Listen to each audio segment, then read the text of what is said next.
우리가 인생을 살면서 수많은 문제 속에서 살아가고 있습니다. 이 문제를 어떻게 해결하느냐는 굉장히 중요한 문제입니다. 혹시 부부간에 문제가 있으십니까? 어떻게 해결하십니까? 싸워서 해결하십니까? 그냥 참고 마십니까? 그냥 아니면 회피해 가십니까? 부모와의 문제가 혹시는 있지 않습니까? 자식과 부모의 관계성 상당히 쉬운 것 같지만 어렵습니다. 이 문제를 어떻게 해결하십니까? 형제 간에 여러 가지 문제가 발생하죠. 현대 사회에서도 형제 간에 문제가 발생하는데 꼭 재산의 문제가 걸려버리면 그렇게 화목했던 형제 간에 원수지간으로 변합니다. 멱살을 잡고 싸우고요. 욕설을 하고 아주 심각한 문제가 발생합니다. 형제 간에 이런 문제가 발생되었을 때 어떻게 해결하십니까? 다 인생에 있어서는 문제가 있을 수 있고 싸울 수 있습니다. 그러나 어떻게 해결하느냐가 더 중요합니다. 오늘 에서와 야곱의 이 형제 간의 문제는 심각한 문제를 안고 있습니다.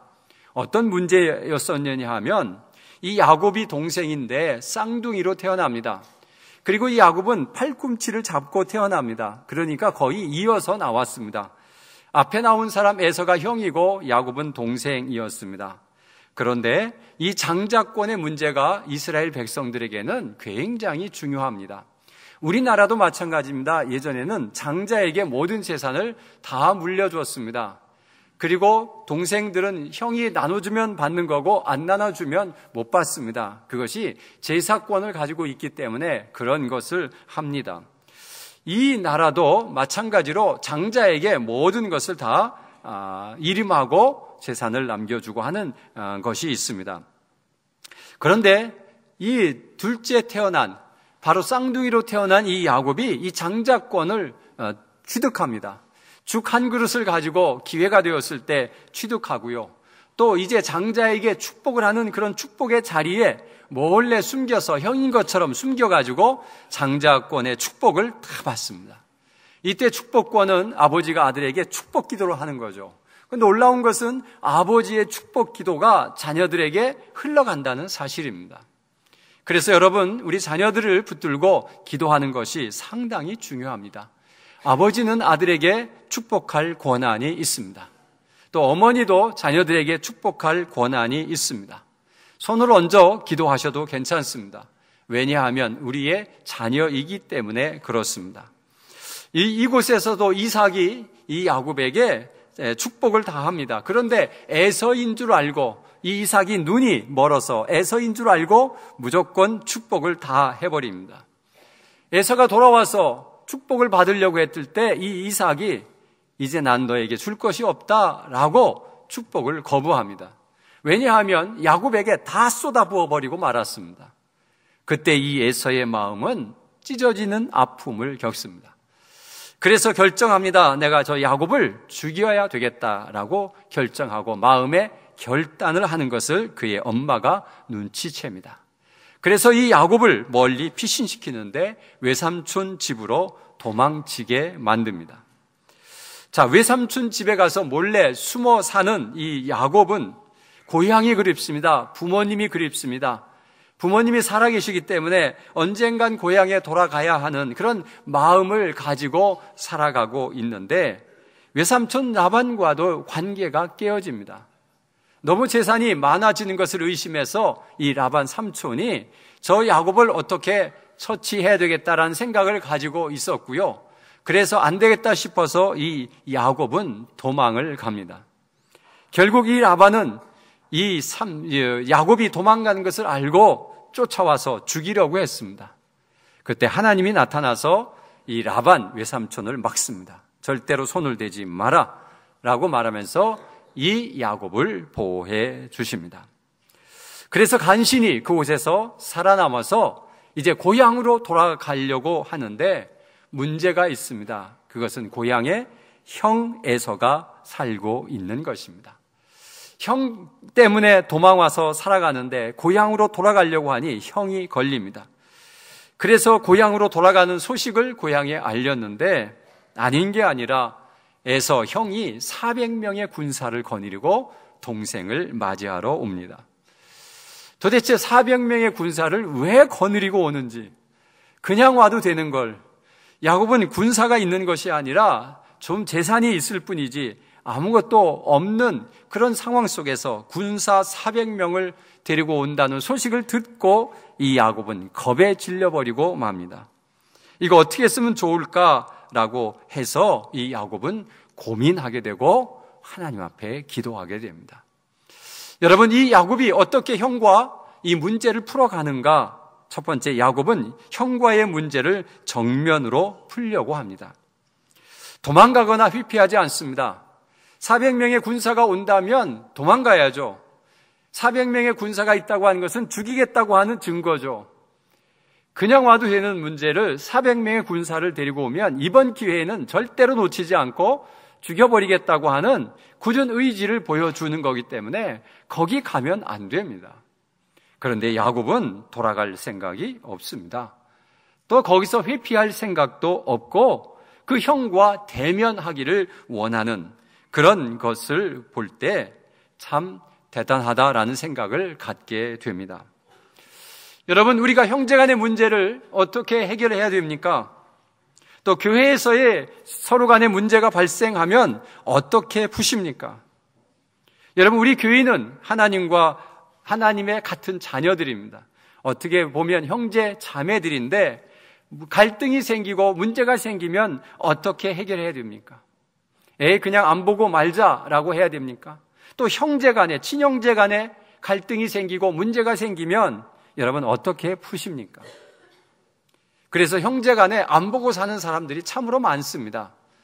만나면 서로 싸워야 되고 힘들고 그러니까 차라리 만나지 말자라고 해서 서로 안 만나는 사람이 있는데 여러분, 그렇게 풀면 푸는 것이 아닙니다. 언젠가는 풀어야 되고 형제 간에 그 모든 일들을 다 풀어내야 됩니다. 풀어내려면 대면해야 됩니다. 만나야 됩니다. 맞닥뜨림을 해야 됩니다. 여러분, 문제 앞에 이런 여러 가지 싸움과 갈등 앞에 도망가지 마시길 바랍니다. 회피하지 마시길 바랍니다. 그냥 덮어두지 마시기를 바랍니다. 서운한 문제가 있으면 빨리 대면해서 풀어내는 것이 우리가 해야 할 아주 소중한 일들입니다. 그냥 쌓아두고 세월만 지나가면 풀릴 것 같지만 그렇지 않습니다. 여러분, 우리는 그런 모든 문제를 풀겠다고 하는 마음을 가지고 내가 만나야 되겠다, 그래서 만나서 풀자라고 하면 다 풀리게 되어 있습니다. 그런데 우리가 도망가거나 회피해버리면 늘 문제가 더 심각하게 변해가는 것을 볼 수가 있습니다. 두 번째, 야곱은 형의 감정을 풀려고 노력합니다. 그래서 예물을 보냅니다. 먼저 이 예물을 보내는 이유는 이 감정을 지금 누그러뜨리기 위한 것입니다. 400명의 군사를 거느리고 오는 그의 감정은 어땠을까요? 막 흥분하고 있죠. 이번에는 결코 놓치지 않으리라. 이번에는 깨끗이 내가 죽여버리리라. 이런 마음의 결단을 하고 오고 있는 저 형의 감정은 지금 최고조로 달해 있다는 것을 우리가 느낄 수가 있습니다. 그런데 야곱은 그 감정을 누그러뜨리려고 예물, 선물을 3차에 걸쳐서 준비하는데 얼마나 많이 준비하느냐 하면 암염소 200마리, 순염소 20마리, 암양 200마리, 순양 20마리, 젖나는 낙타 30마리, 암소 40마리, 황소 10마리, 암낙이 20마리, 낙이 새끼 10마리. 정말 골고루도 준비했습니다. 황소 한 마리만 줘도 얼마나 신나는 일인데, 이게 얼마나 많은 이런 이제 동물들을 주는 것을 보면서 야곱이 참 겁을 많이 먹었구나라는 생각을 하게 됩니다. 여러분, 우리가 먼저 사람을 만날 때 이 감정을 좀 어떻게 하면 좀 누그러뜨리고 만나야 됩니다. 이 감정을 다스리지 못하는 사람들이 참 많이 있어요. 이 야곱은 형에 대해서 아주 잘 알고 있는 것처럼 1차 예물을 보내고 그래도 안 되면 또 2차, 3차 예물을 보내겠다라고 하는 작전을 다 세우고 가서 이것이 무엇이냐 물으면 우리 주인이 뒤에 계신데 이것은 형에 대한 선물입니다, 예물입니다 라고 말하라고 그렇게 종들에게 말하는 것을 볼 수가 있습니다. 그 다음에는 가족들을 모두 먼저 보냈습니다. 가족들을 먼저 보낸 이유가 무엇인지 모르겠지만 남자답지 않습니다. 자기가 가족들을 위해서 살리기 위해서 제일 먼저 나가서 만났으면 좋은데 가족들을 먼저 보냅니다. 결국에 형을 만날 때는 이 야곱이 제일 먼저 갑니다. 그런데 강을 건너지 않고 가족들을 먼저 다 보내고 그 다음에 소유도 먼저 다 보냅니다. 선물은 벌써 먼저 갔고요. 그리고 남은 재산도 먼저 다 보내고 나서 이 야곱은 홀로 섭니다. 홀로 서기를 합니다. 자, 세 번째, 우리가 야곱은 문제의 해결자는 하나님이심을 믿었습니다. 자, 그러면서 야곱은 홀로 남았습니다. 홀로 서기를 하는 거죠. 왜 홀로 남았을까? 식구들이 있어서 위로받고 격려받고 힘내라고 이렇게 받았으면 좋겠는데 재산도 모두 다 보내고 가족들도 다 보내고 그 강가에서 홀로 남아 있습니다. 그리고 하나님과 만납니다. 여러분, 우리는 홀로 하나님을 만나야 됩니다. 여러 사람이 있는 곳에서 말고 홀로 하나님을 만나는 것이 진짜 신앙입니다. 하나님이 안 볼 때 신앙생활하는 것이 진짜 신앙생활입니다. 교회에 오면 다 기도하죠. 그런데 혼자 있을 때는 절대 기도하지 않습니다. 이거 뭔가 잘못된 것입니다. 홀로 하나님 앞에 엎드려서 하나님, 내가 형 에서의 문제를 하나님 해결해 달라고 하나님과 대면하는 이 작업이 필요한 것입니다. 야곱은 재산을 의지하지 않았고 가족들을 의지하지 않았고 하나님 모두 다 먼저 보내놓고 홀로 남아서 하나님을 만나는데 어떤 사람이 나타납니다. 홀로 서서 하나님을 찾으니까 어떤 사람이 나타나는데 다른 성경에는 천사라고도 얘기하고 하나님 본인이라고도 말할 때가 있습니다. 오늘도 우리 보면 하나님이 직접 나타났습니다. 왜냐하면 야곱이 그렇게 고백합니다. 내가 하나님을 대면하여 보았더라. 이렇게 표현하는 것을 보면 하나님이 나타났습니다. 그래서 이 야곱은 하나님과 씨름합니다. 도대체 씨름은 도대체 무엇일까? 하나님이 왜 씨름을 하자고 했을까? 이 씨름을 가만히 분석해 보면 하나님과 겨루었다는 것이죠. 씨름은 넘겨뜨리는 것을 말하고 있는데 하나님을 넘겨뜨렸다고 하는 것은 하나님 나를 살려주실 것입니까? 안 살려줄 것입니까? 내가 형의 에서에 의해서 죽게 만들 것입니까? 살게 만들 것입니까? 그리고 하나님 앞에 계속해서 그의 대답을 듣기를 계속 간구하면서 하나님 앞에 끈질기게 부탁하는 모습을 오늘 성경은 하나님과 씨름한다라고 표현하고 있습니다. 여러분, 이 야곱은 벌써 이 약국 방배에서 홀로 서기 전에 하나님 앞에 철저하게 기도하고 온 사람입니다. 기도하고 와서 하나님의 응답까지 받았습니다. 그런데 하나님을 믿지 못하는 것인지 또 하나님께 매달려서 하나님 앞에 기도하는 그 모습. 여러분 32장 9절에 이렇게 말하고 있습니다. 야곱이 또 이르되 내 조부 아브라함의 하나님 내 아버지 이삭의 하나님 여호와여 주께서 전에 내게 명하시기를 내 고향 내 족속에게로 돌아가라 내가 내게 은혜를 베풀리라 하셨나이다. 저 고향으로 돌아가면 은혜 베푼다고 약속하셨죠? 라고 지금 이야기하는 겁니다. 나는 10절에 보면 나는 주께서 주의 종에게 베푸신 모든 은총과 모든 진실하심을 조금도 감당할 수 없사오니 내가 지팡이만 가지고 이 요단을 건넜더니 지금은 2때나 이루었나이다. 지팡이 하나 들고 맨몸으로 이 요단을 건너 외삼촌 집에 가서 열심히 살았더니 2때라고 하는 굉장히 많은 동물떼를 거느리고 지금 내가 돌아왔는데 이것은 하나님의 은혜입니다. 이것은 하나님의 축복입니다. 나는 이 하나님의 은혜를 감당조차 할 수 없는 그런 사람입니다. 그렇게 말하고 있습니다. 그러면서 11절에 내가 주께 간구하였사오니 내 형의 손에서 에서의 손에서 나를 건져내시옵소서. 내가 그를 두려워함은 그가 와서 나와 내 처자를 칠까 겁이 나기 때문입니다. 라고 하나님 앞에 기도합니다. 하나님이 제가 돌아올 때 안전하게 보호하신다고 약속하셨죠. 그리고 내게 2때나 되는 그 많은 양떼와 소떼와 여러 가지 그 동물을 주신 것은 이것은 전적인 하나님의 축복입니다. 그런데 내가 형의 손에 죽으면 하나님의 약속도 엉터리고 하나님이 주신 축복 저거 뭐 하겠습니까? 아무것도 아니지 않습니까? 그러니 나를 형의 손에서 건져내 주시옵소서라고 하나님 앞에 기도합니다. 그때 12절에 주께서 말씀하시기를 내가 반드시 내게 은혜를 베풀어 내 씨로 바다에 셀 수 없는 모래와 같이 많게 하리라 하셨나이다.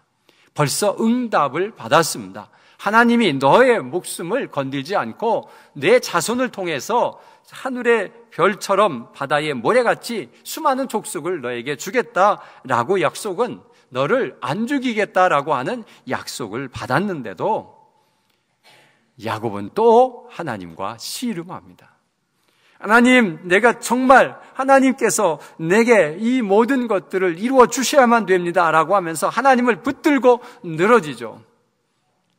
뼈를 쳐서 다리를 절룩거리게 할 만큼 그렇게 쳐도 끝까지 놓지 않고 하나님의 축복을 받고야만은 그런 야곱의 악작 같음을 우리가 볼 수가 있습니다.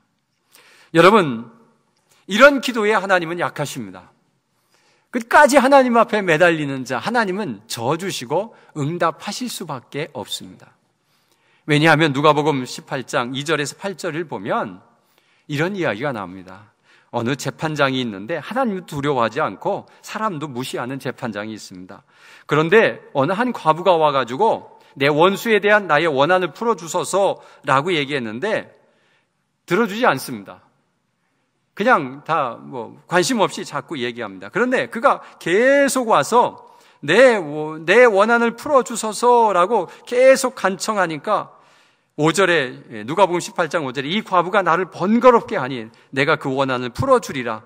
그렇지 않으면 늘 와서 나를 괴롭게 하리라. 그래서 그 원한을 사람이 풀어주었다. 재판장이 풀어주었다라고 합니다. 그러면서 주님이 말씀하십니다. 하물며 하나님께서 그 밤낮 부르짖는 택하신 자들의 원한을 풀어주지 아니하겠느냐? 그들에게 오래 참으시겠느냐? 주님은 오래 참지 않고 들어주신다는 거예요. 그런데 마지막 이 말씀을 하십니다. 이 말씀이 우리에게 걸립니다. 그 말은 뭐냐면 내가 너희에게 이르노니 속히 그 원한을 풀어주리라. 그러나 인자가 올 때에 세상에서 믿음을 보겠느냐 하시니라. 이 말은 뭐예요?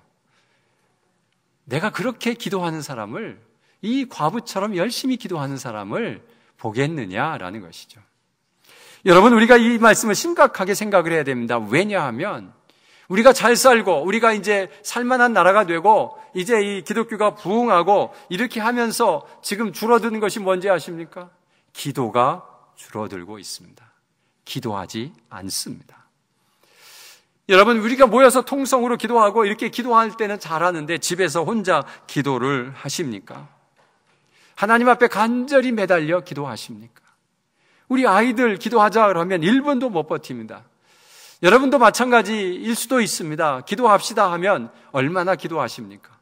정말 이렇게 이 과부처럼 끈질기게, 이 야곱처럼 끈질기게 기도할 수 있는 마음이 있습니까? 하나님은 이렇게 간절히 간구하는 자에게 이렇게 마음이 약하신 분인데, 여러분, 우리의 문제를 그 예수에게, 그 하나님께 우리가 계속해서 아뢰고 또 해결받기를 원한다고 하면 들어줄 수밖에 없는 그런 하나님이신데 왜 우리가 그런 믿음을 보이지 못하는지 참으로 안타깝습니다. 야곱은 버팁니다. 축복하지 아니하시면 안 갑니다라고 버티는데 결국 하나님의 축복을 받고야 만 것입니다. 여러분, 우리는 이런 말씀을 보면서 정말 하나님께서 우리에게 주시고자 하시는 그 놀라운 은혜가 있습니다. 하나님은 우리에게 그 크신 은혜를 베풀어 주시기를 원하십니다. 오직 하나님만이 우리의 모든 것을 가르쳐 주시고 이끌어 주시면서 오늘 하나님이 이 야곱에게 반응을 하시는데 이렇게 반응합니다. 첫째는 하나님께서 져주십니다. 야곱과 씨름해서 못 이기겠어요? 한 방에 보낼 수 있는데 하나님은 져줍니다. 왜요? 너무 악착같이 그것을 요구하기 때문에 그렇습니다. 여러분, 하나님은 우리에게 축복을 해주시기를 원하시는 하나님이십니다. 그리고 기도를 들어주시려고 말합니다. 마태복음 7장 7절에 이런 말씀이 있습니다. 구하라 그러면 너희에게 주실 것이요, 찾으라 그러면 너희에게 찾아낼 것이요, 문을 두드리라 그러면 너희에게 열릴 것이다. 구하는 이가 받을 것이요 찾는 이가 찾을 것이요 두드리는 이가 열릴 것이니. 이거는 뭐예요? 제발 구해봐. 내가 줄게. 찾아봐. 찾아진다. 문을 두드려봐. 열린다. 이것은 다 주시겠다고 약속하신 말씀입니다. 그런데 우리가 이 약속의 말씀을 붙들고 기도해야 됩니다. 주시겠다고 마음 먹고 계신 분에게 우리가 간절히 주님 앞에 기도하면 다 들어주시는 하나님이신데 우리가 기도하지 않아서 못 해결받는다면 얼마나 억울합니까? 자, 두 번째는 하나님이 이렇게 반응합니다. 내 이름 바꿔라. 야곱 그 이름 너무 보잘것없다. 이름을 이제 이스라엘이라 하라. 이 야곱의 이름은 팔꿈치를 받는 자, 또 사취하는 자, 속이는 자, 이런 이름이 있어요. 그래서 야곱은 잘 속입니다. 이름대로 살아가고 있습니다. 그래서 하나님께서 이제는 너에게 맞지 않는다. 이름을 바꾸는데 이스라엘이라 하라. 그 이스라엘은 하나님과 사람과 겨루어 이겼다라는 것입니다. 어떻게 보면 굉장히 교만한 말인지 모르지만 너는 하나님을 이길 만큼 열심히 하나님을 사모하며 열심히 하나님 앞에 있는 자다라는 것을 말하고 있습니다. 여러분, 하나님이 우리의 이름을 바꿔주시기를 원하시는 거죠. 그것은 우리의 삶의 앞으로의 삶을 이름대로 살아갈 수 있도록 우리에게 축복하시고 도와주시는 하나님이십니다. 그래서 요즘에 우리 젊은 세대의 이름은 얼마나 하나님과 가까운 이름을 짓는지 모릅니다. 그래서 그런 이름들을 많이 짓고 있는 것을 볼 수가 있습니다. 세 번째는 하나님의 반응 중에 결국 하나님은 야곱을 축복하십니다. 그래서 그 야곱은 살아날 수밖에 없는 그런 조건을 먼저 가지고 에서 앞에 나갑니다. 놀라운 것은 이제 에서가 400명의 군사를 데리고 왔을 때 이 야곱이 가서 엎드려 절합니다. 제일 먼저 앞에 나가서 엎드려 절했는데 이 형 에서가 달려나와서 야곱을 이렇게 세우고 그리고 끌어안고 울음을 터뜨리면서 동생을 용서하는 그런 장면이 성경의 다음에 나옵니다. 여러분, 우리가 사람의 마음을 감동시킨다는 것이 보통 어려운 일이 아닙니다. 뭘 주고 뭐 이렇게 해도 또 마음은 또 변합니다. 그래서 또 화를 가지고 있고 또 마음의 불편함을 가지고 있는 것이 사람입니다. 또 사람의 마음은 아침 저녁으로 변합니다. 어떻게 변할지 내 마음 나도 몰라 라고 말이 있는 것처럼 이 변해가는 이런 모습. 그러나 하나님이 우리의 마음을 붙들어 주시면 하나님께서 하시고 하나님께서 이끌어 주십니다. 여러분의 문제 속에 우리가 풀어낼 수 있는 능력과 힘이 있지만 이것은 하나님께서 풀어주셔야만이 완전히 풀을 수 있다라고 생각된다면 야곱처럼 하나님 앞에 와서 엎드려 그 문제를 해결받는 우리 모두가 되시기를 간절히 바랍니다. 그리고 상대의 감정을 풀려고 최선의 노력을 해야 합니다. 문제의 해결자, 사람들의 마음을 용서하도록 만들어주시는 분은 하나님이십니다. 그래서 먼저 사람을 만나기 전에 하나님을 만나셔야 됩니다. 그러면 하나님이 우리에게 지혜를 주시고 능력을 주시고 그 문제를 깨끗이 해결해 주시는 멋진 하나님이심을 믿으시기를 바랍니다. 여러분, 여러분의 인생에 분이엘이 있어야 됩니다. 이 분이엘이라는 뜻은 이 야곱이 그 지역의 이름을 분이엘로 바꿉니다. 그 분이엘은 하나님의 얼굴이라는 뜻이고 하나님과 대면하여 만났다라는 뜻입니다. 여러분의 인생의 분이엘은 어디십니까? 교회일 수도 있고요, 가정일 수도 있고요, 나의 모든 문제의 투성이 속에 하나님이 계실 수도 있습니다. 그래서 여러분, 하나님을 만나는 멋진 신앙의 사람들이 되시기를 간절히 바랍니다. 하나님은 여러분에게 축복해 주시고 싶고 여러분에게 응답해 주고 싶은 그 안타까운 마음을 가지고 제발 나에게 구하라, 찾으라, 두드리라고 오늘도 애타게 우리에게 말씀하시는데 우리가 기도하지 않아서 아무것도 받아가지 못하는 그런 인생이 되지 않기를 간절히 바랍니다.